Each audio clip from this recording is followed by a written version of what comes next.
This podcast is brought to you by Underwriters Laboratory, Workplace Health and Safety. So the first title we're going to release is more informational for organizations, and it's really designed to help educate the entire population related to the new view of safety. So we get into looking at how the best-in-class organizations are utilizing these techniques to drive improvement, but ultimately set up the rest of the content that will be coming online at the end of the first quarter. This first module will be available for free, and we'll announce soon when you're able to access that content as well as where. Thank you. This cool stuff's available at Underwriters Laboratory, workplacehealthandsafety.com. Think about it, you guys. They're great sponsors, and thank you for doing that. And now, let's get on with the podcast.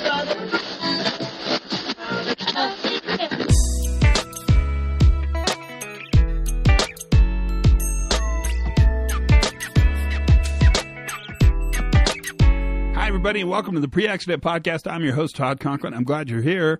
It's going to be a really good day. Today, I'm really excited. It's a little longer podcast than normal, so gird your loins, whatever that, I'm not really sure what that means, actually, but whatever it is, gird them.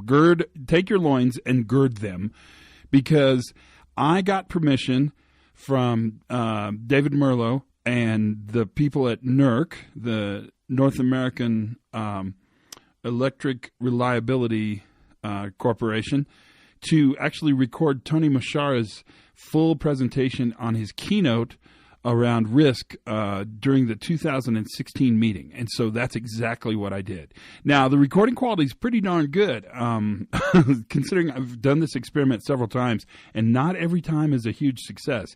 If you listen to the Patrick Hudson episode, I think you'll know exactly what I speak of. But this one is really pretty sexy and pretty interesting, and does not need a lot of setup because, Tony's going to set it up himself. So without much further ado, I'm going to jump right into this. This is Tony Muschara on his keynote presentation to the NERC Human Performance Meeting 2016 in Atlanta, Georgia. It was a home game for Tony. So here it is. Without further ado, here's Tony's podcast.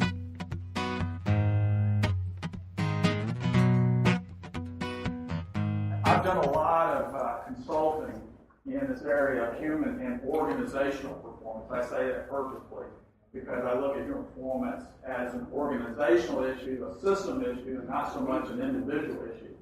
All right, it's manifested at the individual level, at the sharp end, but really fundamentally human performance is an organizational issue. But I've worked with a lot of managers, and I'm sure there's some managers in this room. And so I apologize now. I don't want you to feel insulted by my comment, but I have run across managers who have the title or have the word manager in their title, but do not know how to manage. And particularly in this area of human and organizational performance.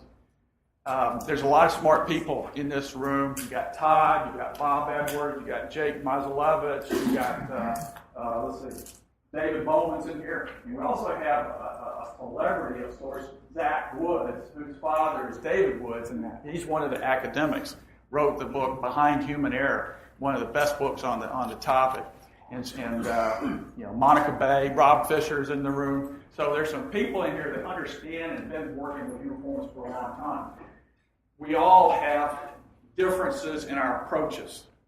My approach is focused at a management level, and it's risk-based. And that's the mentality I'm coming from when I talk about human and organizational performance. It's a risk-based approach. But what I ran into is managers fundamentally do not know how to manage the risk that is posed by human error, human fallibility in the workplace. So that's the orientation of this particular presentation. What is risk-based thinking? Well, it's a term that I basically put to this idea that was really originally formulated by Dr. Erik Hollnagel of Denmark, and he's been one of the fundamental researchers in the European region on resilience engineering. Resilience engineering fundamentally is a European concept. You heard yesterday of some folks have talked about high reliability organizing. That tends to be more of an American perspective, but fundamentally the same. So there's a lot of folks in here that have different approaches to human and organizational performance, but fundamentally we are founded on the same fundamental principles. What did Neil Armstrong say at the top of the ladder when they landed on the moon?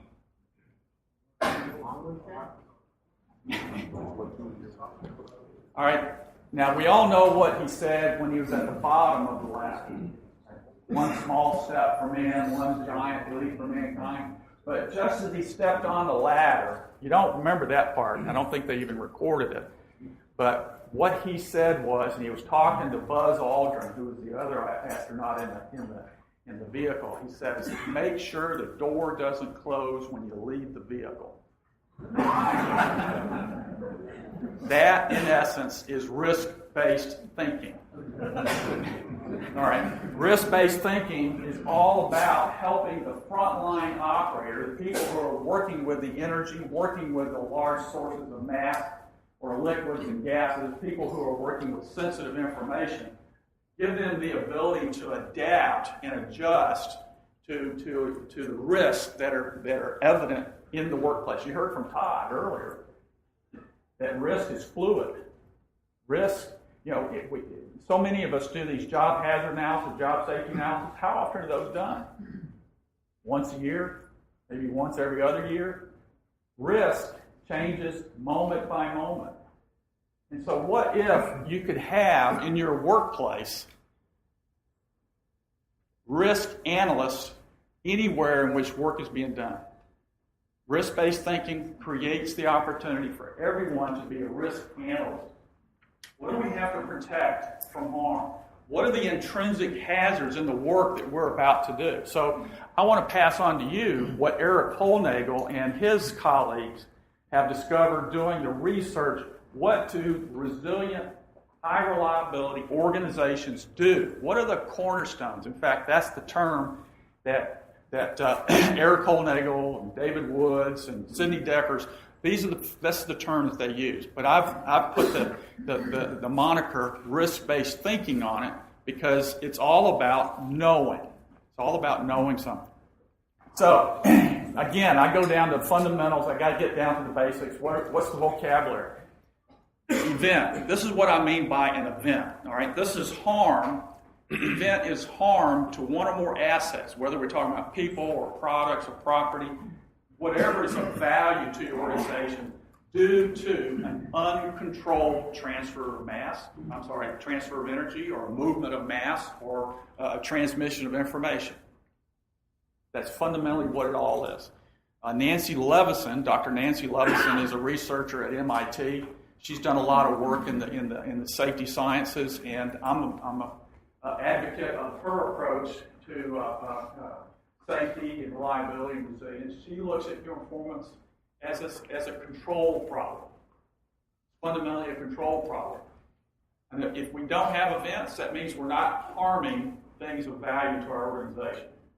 All right, and Todd mentioned safety. Here's a traditional definition of safety. It's the freedom, it's an asset's freedom from unacceptable risk of harm. And I still accept that.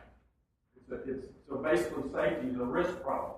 But I also like this concept of resilience. And that's a term that's being used more and more often in this particular domain of what we're talking about. Resilience, the ability to succeed under varying circumstances. Risk is dynamic. Work situations, work contexts change moment by moment. All right? And so this idea of being able to succeed when things are changing is important for the frontline workers. Risk-based thinking will help you do that. Now, I'm going to quote something from David Woods, Zach's father, out of his book, Behind Human Error. He says that there are many more opportunities for events than are actually realized. There are many more opportunities for events than are actually realized. People do much more than simply follow procedures and follow rules. What do? They resolve conflicts. They close the gap between plans and expectations and reality, what's really happening in the workplace. They cope with surprises. They work around the obstacles. They recover from miscommunications and misassessments. So, is the frontline worker a hazard or a hero? Hazard or hero? They're both.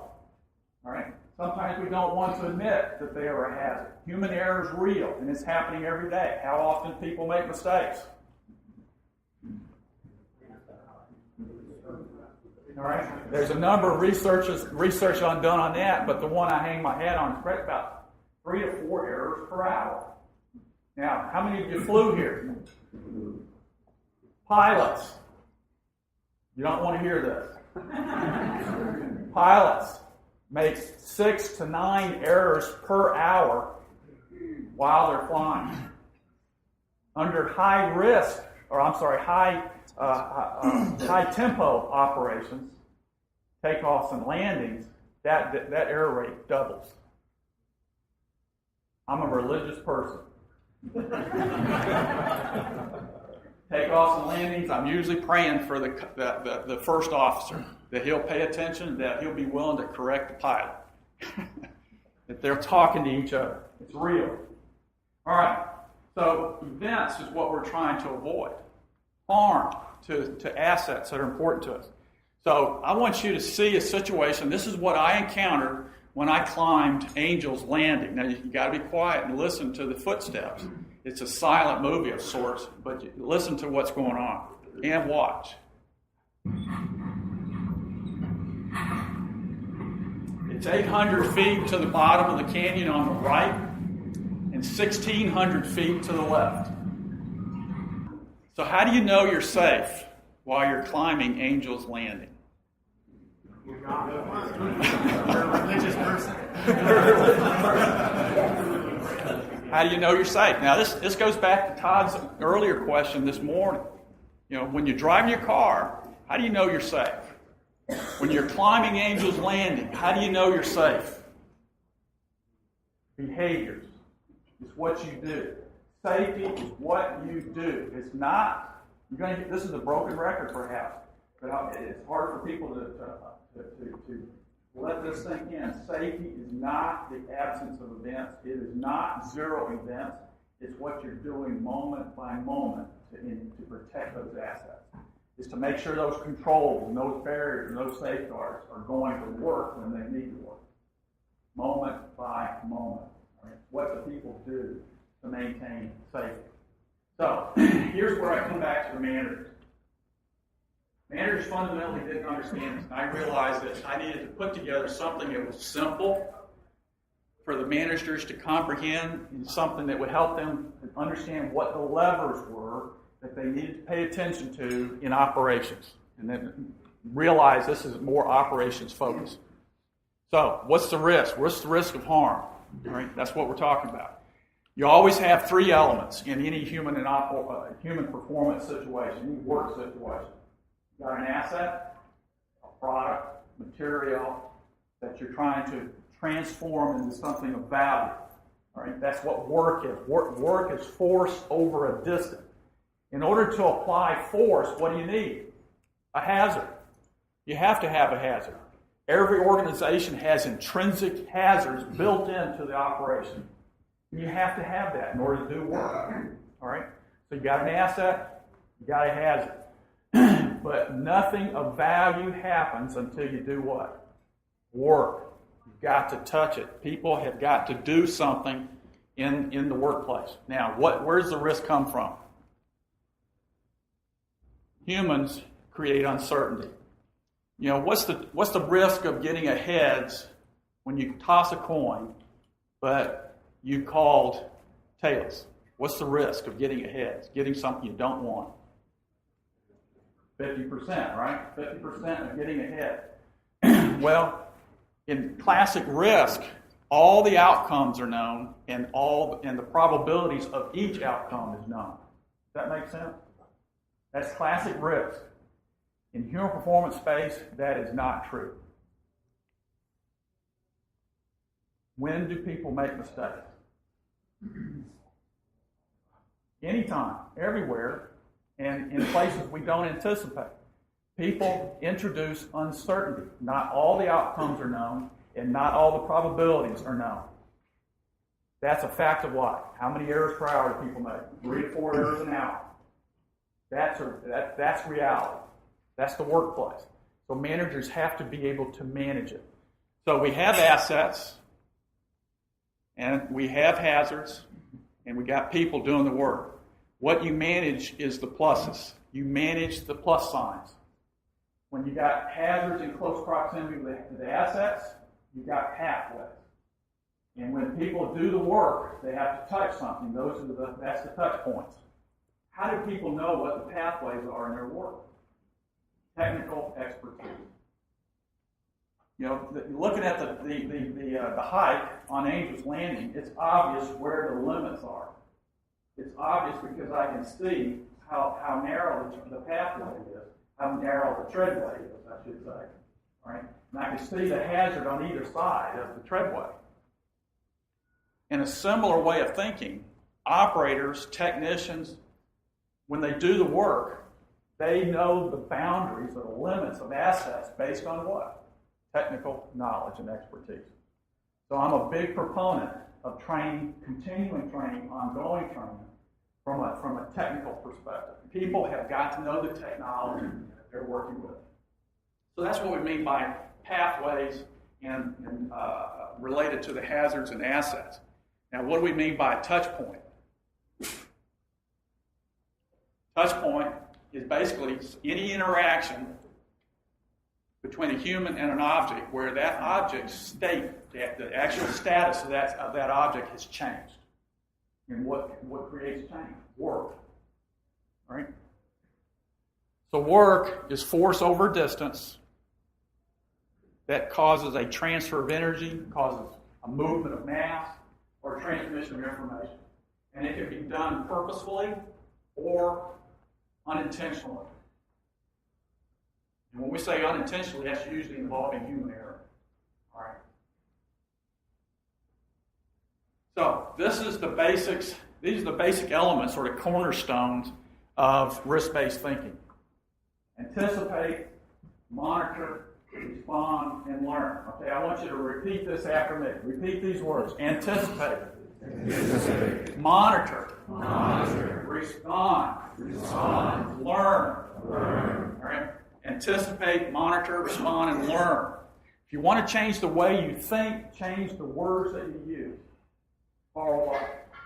If you want to change the way you think, change the words that you use.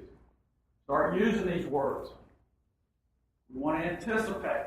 We want to monitor. We want to respond and learn. So what are these all about? What is anticipate? Know what to expect. Know what to expect. What's the work we're going to do? What's the risk? What's the asset? What are the intrinsic hazards to those assets? You follow me? All right? So when I'm hiking on Angel's Landing, what's the asset? Me. Me. What's the hazard? A fall. All right? Gravity. All right? Gravity's there. All right? It's the fall. And so I've got to manage that pathway. And how am I managing that pathway? Keeping some margin, but also I'm walking on snow. By the way, I didn't walk on snow. I did this. I hiked Angel's Landing in the summer, in August, when it was hot and dry. All right. So that's one way to control my risk, is do it when it's dry, when the treadway is dry. But the issue here, bottom line, what if? Asking questions. We're doing this kind of work. We are talking about these kinds of assets. We're talking about these kinds of hazards. What if we make a mistake? Yesterday, Beth Lay was talking about pre-mortems. Right? What's a pre-mortem? Well, just postulate we failed. Well, how could it fail? Before you start the work. Getting people start thinking about consequences. Human beings think they're good at risk estimates. They tend to overestimate risk or likelihoods, or underestimate their ability to make a mistake. Humans are notorious for poorly estimating likelihoods. That's why people exceed the speed limit We always think we're in control. We never think about risk in terms of outcomes or consequences. So if you can get people at this stage start thinking about consequences of mistakes. One of my pet peeves, here in North Atlanta, there's a lot of Publix grocery stores, and invariably, when I'm walking to the grocery store, there's going to be one or two individuals who are just driving like a bat out of hell through the parking lot. They think they're probably good people, and they think they're under control, but they never anticipate. It's unlikely they anticipate that a small child can run out from between two cars, and now you got a dead child. So we got to get people thinking in terms of consequences. Notice the verb know. That's why I call this risk-based thinking. So what risk-based thinking does is it creates facts, not assumptions. It creates facts. Monitor. Know what to pay attention to. What are we going to pay attention to? The assets. And assets always suffer harm when their limitations are exceeded. And so understanding what the critical parameters are. Where are those points in the activity that absolutely have to go right? Otherwise, we suffer harm. We call those critical steps. Real-time learning, operational oversight, and other ways of monitoring. Now, there's 4 parts to risk-based thinking. Anticipate, monitor, and then respond. All right? This is the most important feature of risk-based thinking. If you don't do the respond, you're going to be out of business or you're going to kill somebody. Of the 4 elements of risk-based thinking, doing is the most important. What do you do to maintain safety? What do you do to maintain positive control of the hazard when you're trying to do value-added work? What do you do? All right? Now, I tried to create a new phrase here. In pit for you. That doesn't ring a bell, does it? That's because I made it up this morning. In pit for you. Basically, it says, what it stands for is never proceed in the face of uncertainty. Never, never, never, never proceed in the face of uncertainty. It's not necessarily conservative decision making, but if there's any uncertainty, if there's any doubt, there's no doubt, you stop. What do you stop? You stop transfers of energy. You stop the movements of mass. You stop any transmission of information, and let's make sure we can get it done right first time every time. All right? Another way of saying this, remember, safety is an asset's freedom from unacceptable risk of harm. What is resilience? The ability to what? Succeed under varying circumstances. Risk-based thinking allows you to do that. Any fans of March Madness, the NCAA's?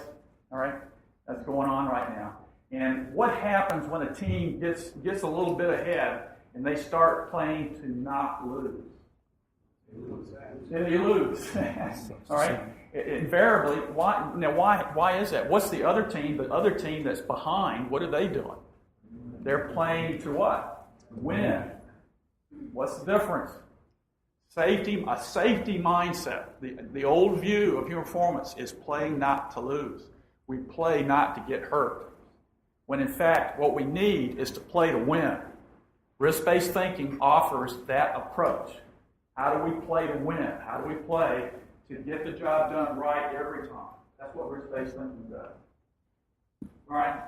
So I stick this in here. We still got one element of risk-based thinking to talk about, which is learn. But I want to talk about chronic uneasiness. This is our awareness of when there's an impending transfer of energy, or there's an impending movement of mass, or we're about to transmit information that could cause harm if we lose control of it. And what is human error? Human error is a loss of control. Right? And so chronic uneasiness is a mindfulness. It's a mindfulness of these transfers, these movements, these transmissions, and also a mindfulness of the fact that I am a fallible human being. I can make a mistake. I am a hazard to the asset if I don't do this right. All right? So I basically borrow the phrase from the high reliability folks, this preoccupation of failure. It's intended to be a focus on learning. But I think we can use it, this preoccupation with failure, we can use it real time. We can use it real time. We do not want to fail. We want to play to win. So this idea of preoccupation with failure is anticipating where is the hazard going to come into close contact with the asset, and let's control that. Let's use some form of positive control. All right? So failure is not an option. It's an attitude. Chronic uneasiness is an emotion. Would you agree? It's a feeling. We're trying to impact the way people feel about their work. As soon as you have that uneasiness that something's not right, what do you want people to do? Well, stop, but now what? Think. Now let's get some facts. This is where risk-based thinking kicks in. The feeling leads to thinking.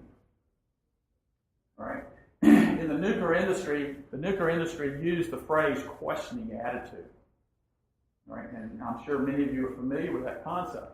But if you think about questioning attitude, it tends to be somewhat general and vague. We just want you to have a questioning attitude. Well, risk-based thinking, to a degree, or in a manner of speaking, is questioning attitude, but it's questioning attitude with a specific logical focus, a way of thinking. It's a structure. It's a habit of thought about risk in the workplace. And it helps you think and identify the facts associated with the work that's being done. All right? And so chronic uneasiness is the emotion. Notice it's a deep-rooted respect for the technology. How can you have that deep-rooted respect if you don't know the technology you're working with? If you don't have the technical expertise. And if there's one thing I can't emphasize more or enough is the need for technical expertise. I've worked with some industries who hire very intelligent people and then put them on the workplace, and they'll go around with a qualified person, and then once they've done it one time, they're signed off. Now you're qualified to go do it. There's really no classroom instruction, no real intensive explanation of how the systems work. And lo and behold, you got people out there. All you got to do is follow a procedure. Are the procedures always right? We know that's not necessarily true. So we have to have the so-called thinking operator, and you can't have a thinking operator unless you have the expertise. All right, I'm preaching to the choir, I'm sure. All right, so what chronic uneasiness does is it kicks you out into risk-based thinking. All right. So last point, learn. Now, the research that's been done by Eric Hollnagel tends to focus only on learning from a past perspective, learning from previous incidents or previous occurrences of this activity. Well, I think you can learn real time, and I think you can learn going forward. So when I think of learning in risk-based thinking, I think of it in the domains of time: past, present, and future. All right. So we can learn from the past. We can learn real-time situation awareness, and we can, once the work is done, give people opportunity to report and explain or identify any surprises that occurred during the work activity.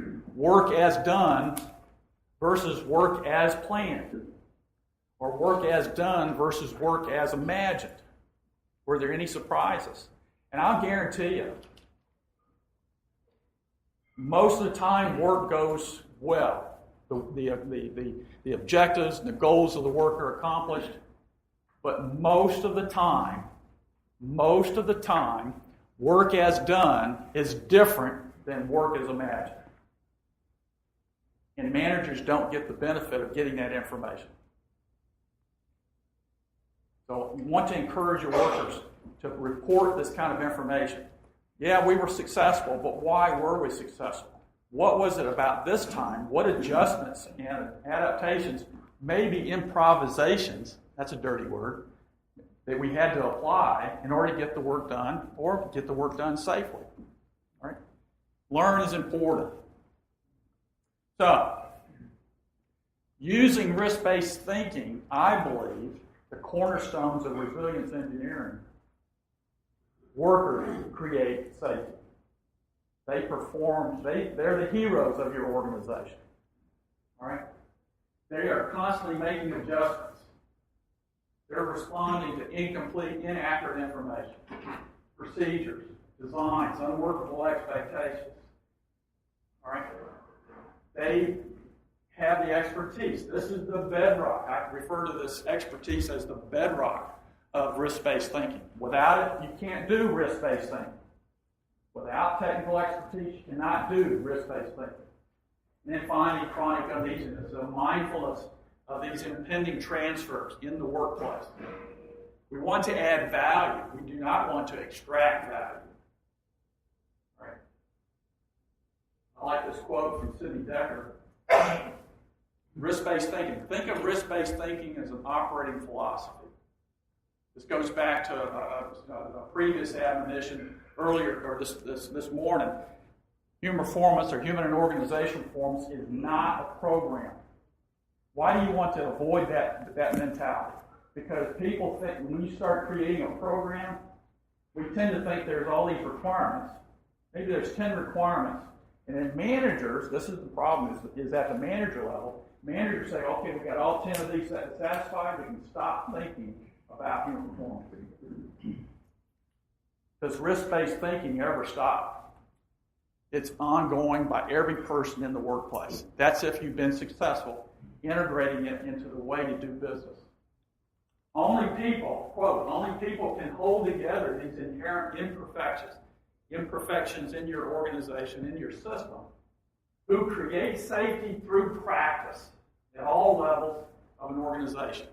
But that's not going to happen until your managers catch the vision, if you will, and understand that risk-based thinking it's really fundamentally a culture shift.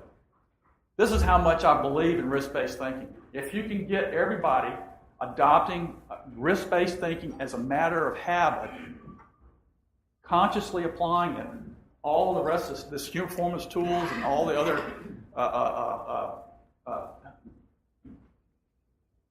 can't think of the right word. I turned 63 this week. But all the other things that go along with human organizational performance is just window dressing. Risk-based thinking is that effective. In fact, this is what top performers do naturally. Top performers naturally want to be effective. This is the way they think. Anticipate, monitor, respond, and learn. So key points. Top performers naturally practice risk-based thinking. They anticipate. They know what to pay attention to. They know where they need positive control, and they're constantly learning. They want to know the facts. Workers create safety by adapting. Risk is not static. It is constantly changing. It's fluid during the workday. Risk-based thinking is triggered by the creation of pathways and touch points, critical steps. And then chronic uneasiness is mindfulness of these transfers of energy, impending movements of mass, or transmissions of information. Technical expertise is a bedrock. Technical expertise is the bedrock of risk-based thinking. Otherwise, you can't do it. You can't do it. And don't think of your performance as a program. It's not a program. It's a way of thinking. So, just to give you context, I've given you one piece of what I think is perhaps an oversimplification of human and organization performance, but in my experience, in my own learning, these are the elements that are most important. You need control. Where? At the touch points, at the critical steps. You've got to find your hidden system weaknesses. You've got to find the organizational weaknesses. You got to find the weaknesses in your management system. Where are the defenses, the barriers, safeguards, controls? Where are they missing? Where are they not robust? So you have to learn. And we just talked about risk-based thinking. It gives you the ability to adapt to risk in the workplace. So these three right here, to me, are the fundamentals of HOP, human and organizational performance. But managers have a big role. Managers have to do the observations. They've got to get out of their office, go into the field, watch work, watch what the workers are inheriting from them, from the managers. The workers are using the tools, the resources, the incentives, disincentives, the knowledge and skills that the organization gives them to get the work done. So managers need to get out of their offices, go out and watch work, see what's actually happening. And notice I say feedback. Feedback is two-way. Workers need feedback, managers need feedback. All right, it's a two-way street. Training, expertise, obviously underneath the risk-based thinking, it's the bedrock. Enough said on that. And then finally, managers have to integrate these concepts into their process. Integrate it into the work management process. Integrate it into the training. Integrate it into the human resources processes. The IT process. You can use risk-based thinking anywhere and any place. That's why it's a fundamental first principle. And then they got to execute. You got to execute. What is management? Plan, do, check, adjust. Real basic. But it's amazing the number of managers don't know how to manage. This still applies to human and organizational performance. So, you've heard of the live long and prosper. Why are we here? Because people die and companies go out of business due to human error. Live long and prosper. And it's not original with Leonard Nimoy or Mr. Spock. It's a rabbinical blessing. Well, if you didn't know it, Leonard Nimoy was Jewish. This is what the rabbis would routinely say at the end of their worship services, I suppose. Live long and prosper. It's a blessing. So I want you to take this concept and be blessed. What is blessing? It's good. What is good? If people start thinking this way, a lot of good is going to come to your organization. Thank you very much. Questions?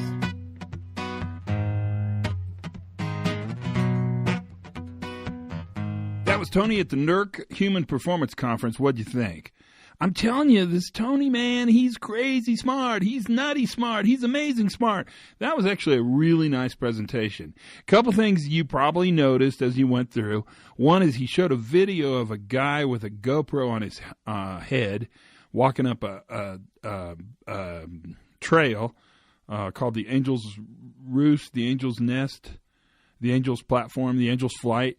And it's basically a thin little zipper of a mesa that goes up pretty high I think it's in Zion. It's in Utah. And it's beautiful. You can look it up, Google it, and see it. It was a great visual additive during the presentation, and it made a huge, huge impact on just thinking about risk and margins and pathways, and it was perfect. It was really a great presentation, as Tony's apt to do. Tony's just a teacher. I mean, when you think of Tony, that's what you think of. Is he's a teacher, and he's an early adopter and an early teacher and a thinker and a writer on sort of this new view of safety, and he does it from an applied vantage point, and it makes him pretty special, and he is. And I know a ton of you will listen to this, and that makes me super happy as well. It was a great conference. I really appreciate the NERC guys allowing us the permission to record this, and I really appreciate Tony letting us put it on the podcast. I hope you found it great. There's not much I can say other than if you're smart, listen to it again. I've listened to it 3 times, and I like it every time. Until then, learn something new every day. I bet you did today. Have as much fun as you can possibly squeeze and legally facilitate. And for goodness sakes, be safe.